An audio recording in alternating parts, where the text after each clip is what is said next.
का बहुत बहुत धन्यवाद कि आप लोग लगातार हर ज़िले में, पश्चिमी चंपारण में भी और पूर्वी चंपारण में आप लोगों ने हमारी यात्रा को कवरेज दिया है। इसके लिए हम आप सबका बहुत शुक्रगुजार हैं और धन्यवाद हैं। दूसरा, जैसा कि आपको हमारे यूथ कांग्रेस के अध्यक्ष जी ने बताया कि हमारी जो यात्रा है, ये यात्रा असल में युवाओं की और विद्यार्थियों की यात्रा है।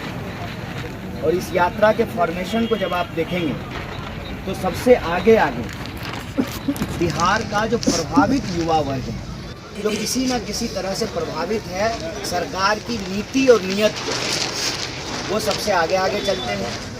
फिर जो है हमारी प्रचार गाड़ी रहती है यात्रा की, उसके पीछे हमारा जो झंडा टुकड़ी है, हमारा जो सेवा दल के हमारे ज़मीनी कार्यकर्ता हैं, वो राष्ट्रीय ध्वज लेकर के चलते हैं। उसके पीछे प्रचार प्रसार के लिए दूसरी गाड़ी होती है और उसके पीछे NSY और यूथ कांग्रेस के हमारे साथी या कांग्रेस पार्टी के या दूसरे किसी पार्टी से जुड़े हुए या किसी संगठन से जुड़े हुए लोग आकर के, पुराने कोई अगर ब्यूरोक्रेट हैं या पुराने जज हैं या अलग अलग फील्ड में अपने सेवा दे चुके जो बुज़ुर्ग हैं या कोई नौजवान जिसको सरकार से कोई सवाल पूछना है, कोई मुद्दा उठाना है, इस तरह से हम लोग अलग अलग जगह से चलते हुए आज हमारी यात्रा का चौथा दिन।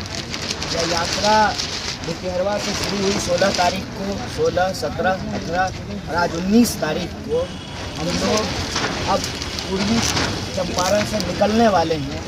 कल हमारी यात्रा जो है वो सीतामढ़ी में प्रवेश कर जाएगी, उसके बाद जो है शाम को ही प्रवेश कर जाएगी। उसके बाद जो है हम लोग सीतामढ़ी में चलेंगे। 21 तारीख को हमारी यात्रा का एक दिन का ब्रेक है।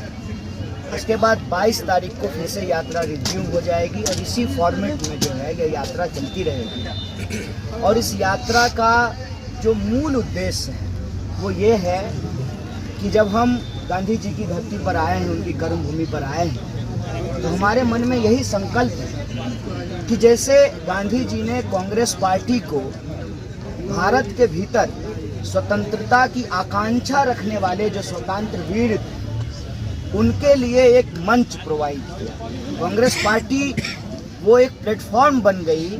जो लोग भी आज़ादी चाहते थे वो आज़ादी का तराना गाते हुए उस पार्टी में शामिल हो गए और कांग्रेस पार्टी देश की पार्टी बन गई। वैसे ही हमारा उद्देश्य ये है कि NSY यूथ कांग्रेस इस देश के विद्यार्थियों और जवानों के जो सवाल हैं, नौजवानों के जो मुद्दे हैं, उसके लिए संघर्ष का एक मंच बने और हम लोग उनको सहयोग करें। नेतृत्व वो करेंगे, हम उनके पीछे चलेंगे, हम उनके साथ चलेंगे। यही इस यात्रा का उद्देश्य है। सवाल ये है कि विद्यार्थियों और नौजवानों का मुद्दा क्या है।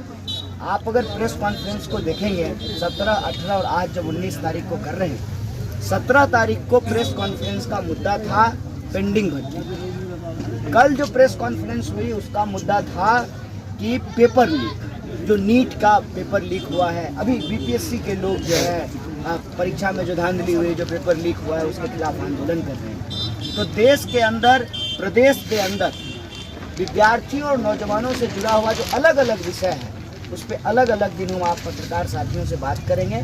आज हम पलायन पे बात करेंगे और अभी पलायन का दर्द जो है, कहते हैं ना कि प्रत्यक्ष को कभी जो है प्रमाण की जरूरत नहीं है। सरकार अगर झूठा दावा करे तब तो जो है सांप को बैंक की गवाही की जरूरत पड़ेगी, आपकी जरूरत पड़ेगी। हम लोगों को जब सच बोलते हैं और कहते हैं कि ये गांधी की कर्मभूमि है चंपारण, यहीं पे जो है सबसे पहले बुनियादी विद्यालय खुला, कस्तूरबा जी यहाँ पे 2.5 साल रही।